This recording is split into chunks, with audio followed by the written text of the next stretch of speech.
Welcome to Nasdaq Trade Talks. I'm Jill Malandrino, Global Markets Reporter at Nasdaq. Joining us for this segment, we have Dr. Winegarden, Senior Fellow in Business and Economics with the Pacific Research Institute, to discuss the economic impact of the Inflation Reduction Act and the impact of inflation on Americans overall. Dr. Winegarden, it's great to see you. Welcome back to Trade Talks.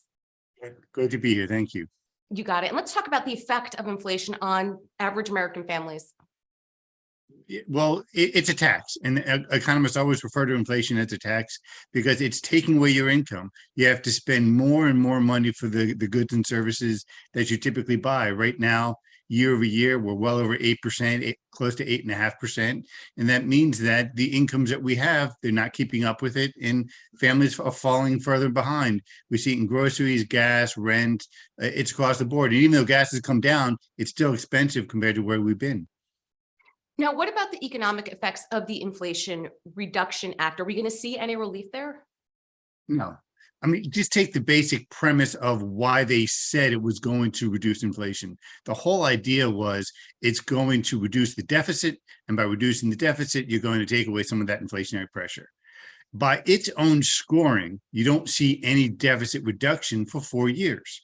So if the deficit reduction doesn't come until 4 years from now, there's no way that that bill could actually, by its own logic, reduce inflation today.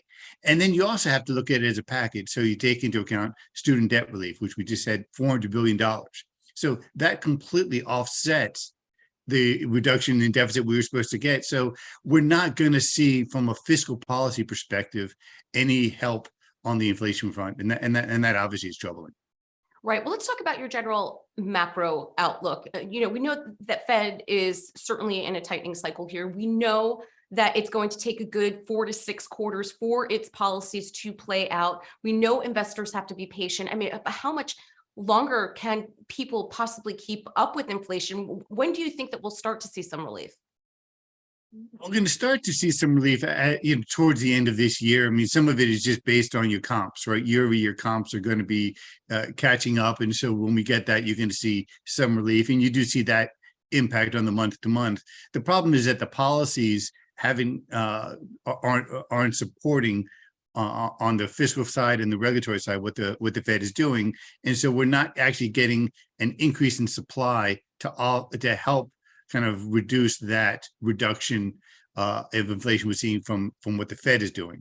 And so that is actually going to extend out the inflationary pressures that we're going to continue to see. You have to remember, rent, right? The way rent goes into the inflation numbers, it is lagged. And so we're going to continue to see that in pressure throughout the rest of the year. That's why I'm guessing we're going to still see bad inflationary numbers at least until 2023.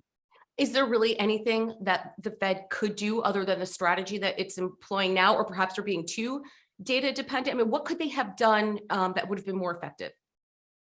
Well, what they could have done is they should have pulled back they should have started raising interest rates earlier. They should have started reducing the quantitative tightening. That should have started earlier. They needed to normalize monetary policy long before they did.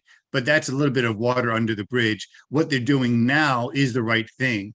It's painful. There's other issues, but that's one of the few tools they have to reduce the supply of money, and that's what they need to do. So they're doing the right thing from that perspective.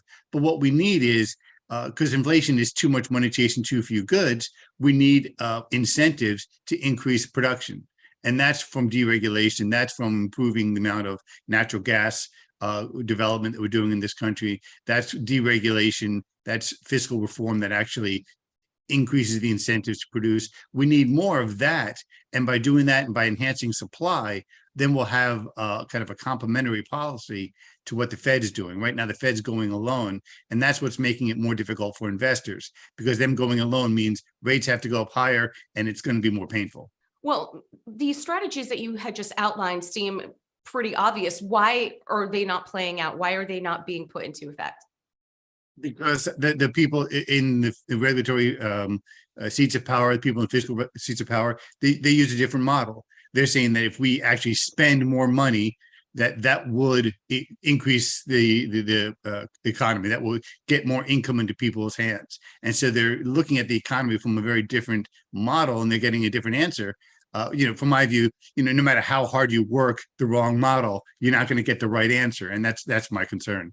Right. I mean, we just went through this, right? Yeah. And we saw, I mean, it's a direct result of the amount of stimulus and liquidity that was in the system. I feel like to perpetuate that and continue to pay people, it's not going to help the inflation picture.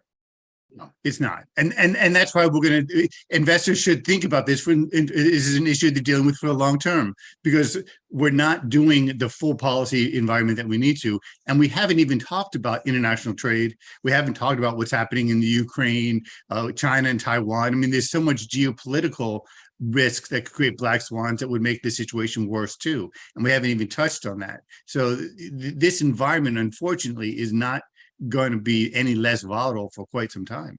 All right. Dr. Winegarden, we appreciate the insight as always. Thanks for joining us on Trade Talks. I'm Jill Malandrino, Global Markets Reporter at Nasdaq.